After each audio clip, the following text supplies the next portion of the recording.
कृष्ण शरणम मम। प्रथम स्कंद में शिष्य का अधिकार वर्णित है। एक महात्मा रामायण की कथा सुना रहे थे। कथा समाप्त होने पर किसी श्रोता ने महात्मा से पूछा कि कथा तो सुनी, पर मुझे यह नहीं समझ में आया कि राम राक्षस थे या रावण।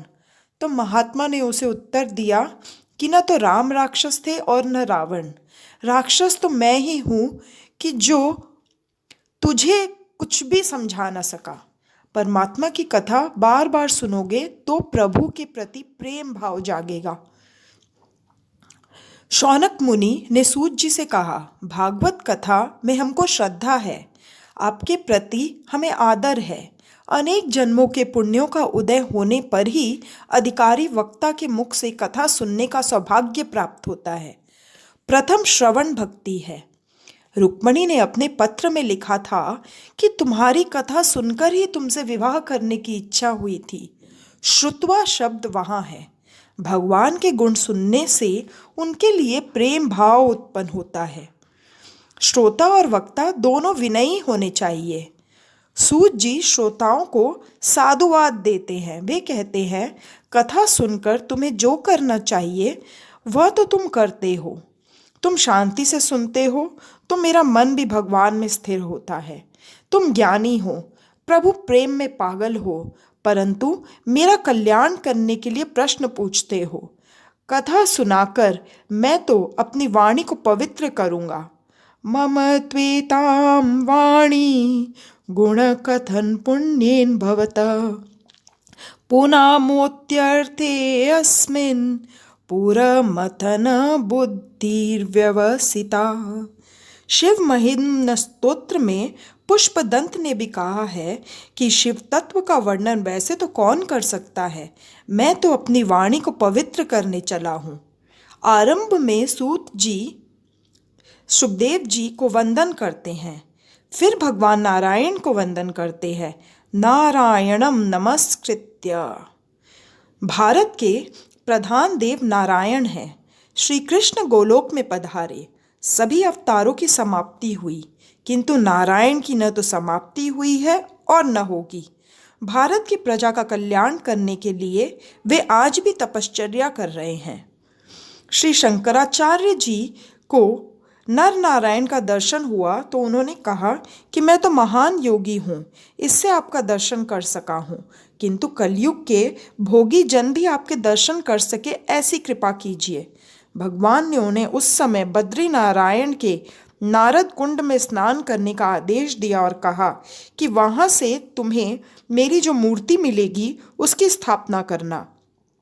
बद्रीनारायण भगवान की स्थापना शंकर स्वामी ने की है। शंकराचार्य का प्रथम ग्रंथ है विष्णु सहस्त्रनाम की टीका। मन से मानस दर्शन का पुण्य बहुत लिखा गया है।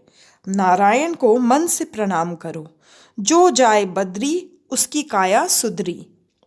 बद्री नारायण तीर्थ में लक्ष्मी की मूर्ति मंदिर के बाहर है। तपश्चर्या में स्त्री, द्रव्य, बालक का संग बाधादायी है। नारायण ने लक्ष्मी जी से कहा, तुम बाहर बैठकर ध्यान करो, मैं अंदर बैठकर ध्यान करूंगा। श्री कृष्ण शरणम मम। एक भक्त ने बद्री नारायण के पुजारी से पूछा कि इतनी कड़ाके की सर्दी में चंदन से ठाकुर जी की पूजा क्यों करते हो? पुजारी ने उत्तर दिया, अपने ठाकुर जी कठोर तपश्चर्या करते हैं, जिससे शक्ति बढ़ती है और ठाकुर जी को बहुत गर्मी लगती है, सो चंदन से पूजा की जाती है। सूत जी सरस्वती और व्यास जी को वंदन करके कथा आरंभ करते हैं। स वै पुंसां परो धर्मो यतो भक्तिरधोक्षजे अहेतुक्य प्रतिहता ययात्मा संप्रसीदति। जिस धर्म से मनुष्य के दिल में श्री कृष्ण के प्रति भक्ति जगे वही धर्म श्रेष्ठ है। भक्ति भी ऐसी होनी चाहिए कि जिसमें किसी भी प्रकार की कामना न हो। निष्काम तथा निरंतर भक्ति से हृदय आनंद रूप परमात्मा की प्राप्ति करके कृतकृत्य हो जाता है। सूत जी कहते हैं, जीवात्मा अंश है और परमात्मा अंशी। अंशी से अंश अलग हो गया है और इसीलिए वह दुखी है। अंशी अर्थात परमात्मा से मिल जाने पर ही जीव कृतार्थ होता है। परमात्मा कहते हैं, मम वांशो जीव लोके, तू मेरा अंश है, तू मुझसे मिलकर कृतार्थ होगा। नर नारायण का अंश है। अंश नर, अंशी नारायण में जब तक न मिल जाए तब तक उसे शांति नहीं मिलेगी। मैंने यह नियम निश्चित किया है कि अपने परमात्मा का आश्रय लेकर उनके साथ मुझे एक होना है, किसी भी प्रकार के ईश्वर के साथ एक होना है। ज्ञानी ज्ञान से अभेद सिद्ध करता है तो वैष्णव महात्मा प्रेम द्वारा अद्वैत अभेद सिद्ध करते हैं। प्रेम की परिपूर्णता अद्वैत में ही है। भक्त और भगवान अंततः एक ही हो जाते हैं। गोपी और कृष्ण एक हो गए थे। जीव और ईश्वर कैसे अलग हो गए, इसकी चर्चा करने की जरूरत नहीं है। ईश्वर से जीव का वियोग हुआ है यह सत्य है। यह वियोग कैसे और कब हुआ, इसके विवाद में समय का व्यय करने की कोई आवश्यकता नहीं है और इससे कोई लाभ भी नहीं है। धोती पर दाग लगने पर वह कब और कैसे लगा, इस पर ही सोचते रहने से वह दाग दूर नहीं होगा। उस दाग को दूर करने पर ही धोती स्वच्छ होगी। इस तरह ईश्वर से मिलने का प्रयत्न करे, यही इष्ट है। जब जीव निर्भय बनता है तभी वह भाग्यशाली होता है। जिसके सर पर काल का भय है वह निर्भय कैसे हो सकता है। भाग्यशाली तो वह है जिसने मृत्यु का भय नहीं है। ध्रुव, पांडव, ब्रजभक्त धन्य हैं कि जिनके अधीन काल था। ईश्वर को यह पृच्छा और अपेक्षा होती है कि मनुष्य को दी गई बुद्धि और मन का उसने क्या किया। जीव को मृत्यु के दिन अर्थात हिसाब देने के दिन भय लगता है। जिसका जीवन साफ है उसका हिसाब साफ है। जिस दिन इनकम टैक्स का अधिकारी किसी गृहस्थ के से 1,00,000-2,00,000 रुपए का हिसाब मांगता है तो वह गृहस्थ डर जाता है। श्री कृष्ण शरणम मम। तो फिर जब ईश्वर सारे जीवन का हिसाब मांगेगा तो क्या दशा होगी। क्या इसका भी कभी विचार किया गया है। किए हुए पापों को याद अंतकाल में जब आने लगती है तो जीव भयभीत हो जाता है। जब तक मृत्यु का भय है तब तक जीव को शांति नहीं मिलेगी। भगवान जब जीव को अपना लेते हैं तब भगवान का सेवक काल जीव का कुछ भी बिगाड़ नहीं सकता। उपनिषद में कहा है, जीव और ईश्वर साथ साथ बैठे हुए हैं, फिर भी जीव ईश्वर को पहचानता नहीं है। जीव बहिर्मुख बने तो वह अंतर्यामी को पहचान सके। एक व्यक्ति को मालूम हुआ कि गंगा किनारे रहने वाले एक संत के पास एक पारसमणि है। पारसमणि पाने की इच्छा से वह व्यक्ति संत की सेवा करने लगा।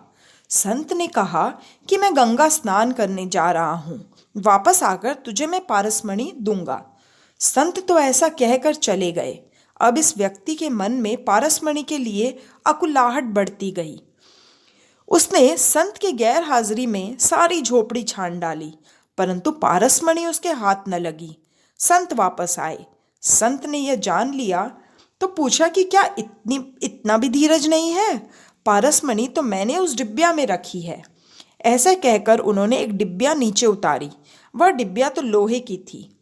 तो उस व्यक्ति ने सोचा कि यह कैसी पारसमणि है, क्योंकि जिस डिब्बिया में वह पारसमणि रखी गई थी वह तो लोहे की थी। इस पारसमणि ने उस डिब्बिया को सोने की क्यों न बनाया। क्या यह पारसमणि असली है या यह संत मजाक कर रहे हैं। उसने संत से पूछा कि यह डिब्बिया पारसमणि का स्पर्श होने पर भी लोहे की ही क्यों रह गई और सोने की क्यों न बनी। तो संत ने उसे बताया कि वह पारसमणि एक गुदड़ी में रखी थी, वह आवरण में थी, सो डिब्बिया सोने की न बन पाई। इसी प्रकार ईश्वर और जीव हृदय में एक ही स्थान में रहते हैं, परंतु दोनों के बीच वासना का पर्दा है और फलतः दोनों का मिलन नहीं हो पाता। अर्थात ईश्वर को जीव पहचान नहीं सकता और जीव का ईश्वर से मिलन नहीं हो पाता। जीवात्मा डिबिया है और ईश्वर पारसमणि। दोनों के बीच पर्दा है जिसे हटाना आवश्यक है। अहम और ममता रूपी चिथड़ा दूर करना है। साधन करने पर भी सिद्धि न मिले तो साधना के प्रति साधक के मन में उपेक्षा भाव जागता है। जीव साधक है, सेवा स्मरण साधन है। श्री कृष्ण साध्य है। विष्णु भगवान की भक्ति करना पुरुषों का परम धर्म है। लोग मानते हैं कि भक्ति मार्ग बिल्कुल आसान है। सुबह भगवान की पूजा की, बस हो गई छुट्टी। फिर वे सारा दिन भगवान को भुलाए रहते हैं। यह भक्ति नहीं है। चौबीसों घंटे ईश्वर का स्मरण रहे, यही भक्ति है। भक्ति में आनंद है, किंतु मनुष्य केवल शरीर से भक्ति करता है, मन से नहीं। वाणी भगवान के नाम का उच्चारण न करे तो वह सब व्यर्थ है। श्री कृष्ण शरणम मम। मन संसार के विषयों में रमता रहे और शरीर ठाकुर जी की सेवा करे तो वैसी सेवा में कोई आनंद नहीं रहेगा। सेवा में क्रिया मुख्य नहीं है, भाव ही प्रधान है। सब विषयों में से मन को हटाओगे तब सेवा में आनंद आएगा। सर्वेषाम अविरोधेन ब्रह्म कर्म समारभे। सेवा करने बैठो तो पहले भावना करो। सेवा करने पर भी भगवान के दर्शन न हो सके तो दोष अपना ही है। सेवक की सेवा करने के बाद मेरा पाप गया, मेरा दुख गया, मेरा दारिद्र्य मिटा, मैं कृतार्थ हुआ, ऐसी भावना होनी चाहिए। सेवा करने पर ऐसा भाव नहीं हो तो सेवा पूजा से कोई आनंद नहीं होगा। संसार के विषयों को मन से हटाओ। जब तक नहीं हटाओगे तब तक सेवा में आनंद नहीं होगा। सेवा यह भावना है। परमात्मा की सेवा तभी होगी जब संसार के विषयों का प्रेम कम होगा। परमात्मा से प्रेम करना है तो विषयों का प्रेम छोड़ना ही होगा। प्रेम गली अति सांकरी, तामे दो न समाही। प्रेम की सकरी गली में दोनों का निर्वाह नहीं होगा। जगत का बंधन न छोड़ोगे तब तक ब्रह्म संबंध नहीं होगा। संसार के विषयों का मोह धीरे धीरे छोड़ो। संसार को छोड़ के कहाँ जाओगे? संसार त्याग करने की आवश्यकता नहीं है, विषयों का मोह छोड़ने की जरूरत है। व्रत में त्याग करने की आज्ञा है, वह हमेशा के त्याग के लिए। हमेशा का त्याग हो नहीं सकता, इसलिए व्रत विधि बताई गई है। धीरे धीरे संयम बढ़ाओगे, वैराग्य बढ़ाओगे तो ईश्वर सेवा में, ध्यान में अनूठा आनंद आएगा। एक समय एक चौबे जी मथुरा से गोकुल जाने को निकले। नौका में बैठकर यमुना जी को पार करना था। चौबे जी भंग के नशे में थे। वे नौका में बैठे और चप्पू चलाने लगे। अपने बाहुबल पर पूर्ण विश्वास होने से कहने लगे कि नाव अभी गोकुल पहुंच जाएगी। चौबे जी ने सारी रात नाव चलाई। सुबह हुई। चौबे जी सोचने लगे कि यह मथुरा जैसा कौन सा गांव आया। किसी से पूछा कि यह कौन सा गांव है। उत्तर मिला कि मथुरा है। वही विश्राम घाट और वही मथुरा। नशा उतरने पर चौबे जी को अपनी मूर्खता का भान हुआ। चौबे जी ने सारी रात नाव चलाई, किंतु नाव तो रस्सी के जरिए घाट से बंधी हुई थी। नशे के असर से वे नाव खोलना ही भूल गए थे और सारी रात चलाने पर भी वहीं के वहीं रह गए। यह कथा हंसने के लिए नहीं कही गई। मत हंसो। यह अवस्था चौबे जी की नहीं, हम सबकी है। सभी इंद्रियां सुख के नशे में चूर हैं। जीव को इंद्रिय सुख भोगने का नशा चढ़ गया है। स्पर्श सुख का, संसार के विषय सुख का नशा चढ़ा हुआ है। धन के नशे में मनुष्य मंदिर जाता है। वह नशे में होने के कारण ठाकुर जी का सच्चे मन से चिंतन नहीं करता है, अतः उसे भगवान के दर्शन का आनंद नहीं होता। दुनिया के विषय सुंदर नहीं है, केवल परमात्मा ही सुंदर है।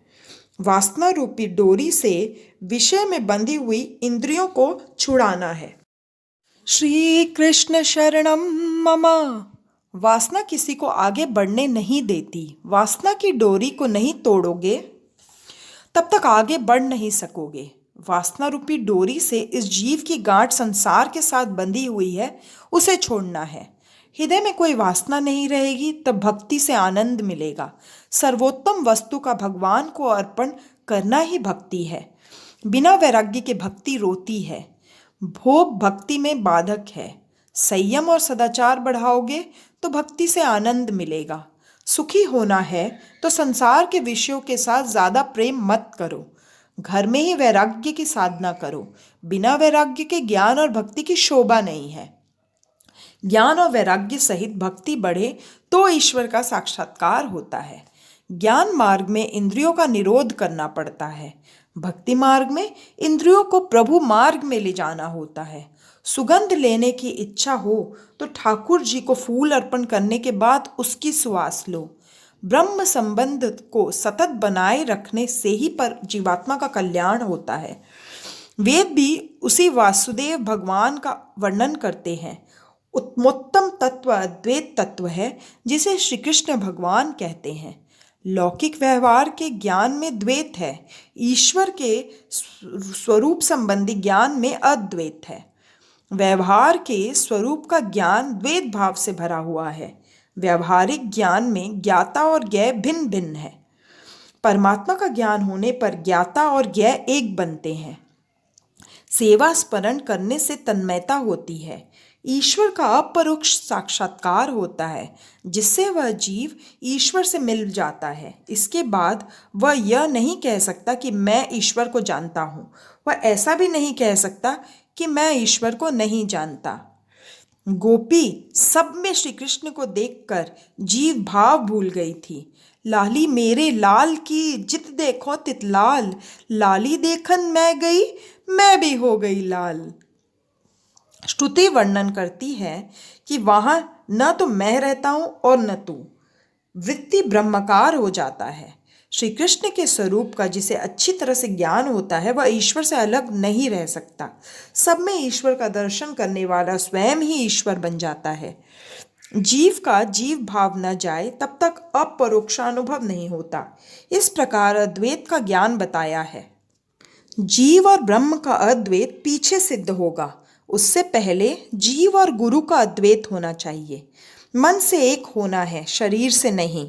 शुद्ध ब्रह्म माया के संसर्ग के बिना अवतार नहीं ले सकता। 100 टंच का सोना नरम होता है कि उससे जेवर की गढ़ाई बनावट नहीं हो सकती। हार गढ़ना हो तो उसमें दूसरी धातु मिलानी पड़ती है। इसलिए परमात्मा भी माया का आश्रय लेकर प्रकट होते हैं, परंतु ईश्वर को यह माया बाधक नहीं होती। श्री कृष्ण शरणम मम। जीव को माया बाधक होती है। योगी जिसे परमात्मा कहते हैं उसी परमात्मा से जो मिलता है वह जीव कृतार्थ होता है। भगवान के प्रति प्रेम बढ़ाना हो तो भगवान के अवतारों की कथा सुनो। परमात्मा के 24 अवतारों की कथा है। धर्म की स्थापना करने और जीव का उद्धार करने को परमात्मा अवतार धारण करते हैं। ठाकुर जी का अवतार तुम्हारे घर में होना चाहिए, मंदिर में नहीं। मानव शरीर यह घर है। भागवत में मुख्यतः कृष्ण कथा करनी है, परंतु यह कथा आखिर में आती है। भगवान के अवतारों की कथा सुनने से जीवन सुधरता है। भगवान के सारे धर्म जीव में उतर आए, यही अवतार हुआ। तीसरे अध्याय में 24 अवतारों की कथा संक्षेप में कही गई है। पहला अवतार सनत कुमारों का, वह ब्रह्मचर्य का प्रतीक है। सब धर्मों में ब्रह्मचर्य पहले आता है। ब्रह्मचर्य के सिवा मन स्थिर नहीं रहेगा। ब्रह्मचर्य से मन, बुद्धि, चित्त, अहंकार पवित्र होते हैं। ब्रह्मचर्य का पालन करने से अंतकरण शुद्ध होता है। पहला कदम है ब्रह्मचर्य। दूसरा अवतार वाराह का है। वाराह अर्थात श्रेष्ठ दिवस कौन सा? जिस दिन सत्कर्म हो वह दिन श्रेष्ठ। सत्कर्म में लोभ विघ्न करने आता है। लोभ को संतोष से मारो। वराह अवतार संतोष का अवतार है। प्राप्त स्थिति में संतोष मानो। लोभ को मारकर प्रभु जिस स्थिति में रखे उसी में संतोष मानो। यह वाराह अवतार का रहस्य है। तीसरा अवतार है नारद जी का। यह भक्ति का अवतार है। ब्रह्मचर्य का पालन करे और प्राप्त स्थिति में संतोष माने, उसे नारद अर्थात भक्ति मिले। नारद जी भक्ति के आचार्य हैं। चौथा अवतार नर नारायण का। भक्ति मिले तो उससे भगवान का साक्षात्कार होता है। भक्ति द्वारा भगवान मिलते हैं, परंतु भक्ति ज्ञान और वैराग्य बिना होगी तो दृढ़ नहीं होगी। भक्ति ज्ञान और वैराग्य सहित होनी चाहिए। भक्ति में ज्ञान और वैराग्य की जरूरत है, इसलिए 5वां अवतार कपिल देव का है। ज्ञान वैराग्य का। वैराग्य को जीवन में उतारो। ज्ञान और वैराग्य के साथ भक्ति आएगी तो भक्ति सदा के लिए स्थिर रहेगी। छठा अवतार है दत्तात्रेय जी का। ऊपर बतलाए हुए 5 गुण ब्रह्मचर्य, संतोष, ज्ञान, भक्ति और वैराग्य आप में आएंगे तो आप गुणातीत होंगे, और आप अत्रि होंगे तो भगवान आपके यहाँ आएंगे। ऊपर के 6 अवतार ब्राह्मण के लिए हैं, 7वां अवतार यज्ञ का, 8वां अवतार ऋषभ देव का, 9वां अवतार पृथु राजा का, 10वां मत्स्य नारायण का। यह 4 अवतार क्षत्रियों के लिए हैं, धर्म का आदर्श बताने के लिए हैं। 11वां अवतार कर्म का है, 12वां अवतार धन्वंतरि का, 13वां अवतार मोहिनी नारायण का। यह अवतार वैश्यों के लिए है, प्रभु ने वैश्यों की जैसी लीला की है। 14वां अवतार नरसिंह स्वामी का है। नरसिंह अवतार पुष्टि का अवतार है, भक्त प्रहलाद पर कृपा करने के लिए यह अवतार हुआ है। भगवान ने नरसिंह अवतार में प्रहलाद पर कृपा की है। प्रहलाद जैसी दृष्टि से देखोगे तो स्तंभ में भी भगवान का दर्शन होगा। श्री कृष्ण शरणम मम। ईश्वर सर्वव्यापक है, ऐसा केवल बोलो नहीं, उसका अनुभव करो, फिर तुमसे पाप नहीं होगा। संत भी व्यवहार करते हैं, जब तक शरीर है तब तक व्यवहार करना ही पड़ता है। ईश्वर को मनुष्य मन शक्ति या बुद्धि शक्ति से जीत नहीं सका, केवल प्रेम से ही जीत सका है। यशोदा के प्रेम के सामने श्री कृष्ण दुर्बल बनते हैं और बंध जाते हैं। बालक के प्रेम के सामने माता का बल दुर्बल होता है, प्रेम के सामने शक्ति दुर्बल बनती है। आप भी परमात्मा पर खूब प्रेम बढ़ाओ, वह भगवान दुर्बल होकर आपके पास आएगा। 15वां अवतार वामन भगवान का है, जो पूर्ण निष्काम है, जिसके ऊपर भक्ति का नीति का छत्र है, जिसने धर्म का कवच पहना है, जिसे भगवान भी नहीं मार सके हैं। बलि राजा की तरह, यह है वामन चरित्र का रहस्य। परमात्मा बड़े हैं, तब भी बलि राजा के आगे वामन अर्थात छोटे बनते हैं। 16वां अवतार परशुराम का है, यह अवतार आवेश का अवतार है। 17वां व्यास नारायण का ज्ञान का अवतार है। 18वां राम जी का अवतार है, यह मर्यादा पुरुषोत्तम का अवतार है। राम की मर्यादा का पालन करो, जिससे तुम्हारा काम मिटेगा अर्थात कन्हैया मिलेगा। 19वां अवतार श्री कृष्ण का, कृष्णस्तु भगवान स्वयं। श्री कृष्ण तो स्वयं भगवान है, राम और कृष्ण एक हैं। मनुष्य दिन में 2 बार भान भूलता है, दिन के 12 बजे भूख से भान भूलता है और रात को निवृत्ति के में काम सुख याद आता है, इसलिए भान भूलता है। इन दोनों समय को संभालना है, सवेरे श्री राम जी को याद करो और रात को श्री कृष्ण को, वे दोनों समय बचाएंगे। राम जी की मर्यादा का पालन करो तो श्री कृष्ण पुष्टि पुरुषोत्तम, पुष्टि अर्थात कृपा करेंगे। संत एकनाथ जी महाराज ने इन दोनों अवतारों की सुंदर तुलना की है। राम जी राजमहल में पधारे और कन्हैया कारागृह में। एक के नाम के अक्षर सरल और दूसरे के नाम के अक्षर जुड़े हुए हैं। पढ़ाते समय सरल अक्षर पहले पढ़ाते हैं और जुड़े हुए बाद में। राम ये सरल अक्षर है, श्री कृष्ण ये जुड़े हुए अक्षर है। राम जी के मर्यादा का पालन करो, तब श्री कृष्ण अवतार होगा। जिसके घर में राम जी न पधारे वहाँ कृष्ण भी नहीं आते। राम जी का अवतार अर्थात राम जी की मर्यादा का पालन, ये दोनों साक्षात पूर्ण पुरुषोत्तम के अवतार हैं। बाकी के सब अवतार अंशावतार है। पूर्ण अवतार और अंशावतार का रहस्य यह है, अल्पकाल के लिए अल्प जीवों के उद्धार के लिए जो अवतार होता है वह अंशावतार है, और अनंत काल के लिए तथा अनंत जीवों के कल्याण के लिए जो अवतार होता है वह पूर्णावतार है। ऐसा संत मानते हैं। भागवत में कथा तो करनी है कन्हैया की, परंतु क्रम क्रम से दूसरे अवतारों की कथा सुनकर अधिकार प्राप्त हो तो कन्हैया आए। इसके पीछे हरि, कल्कि, बुद्ध आदि अवतार हुए हैं। कुल मिलाकर 24 अवतार हुए हैं।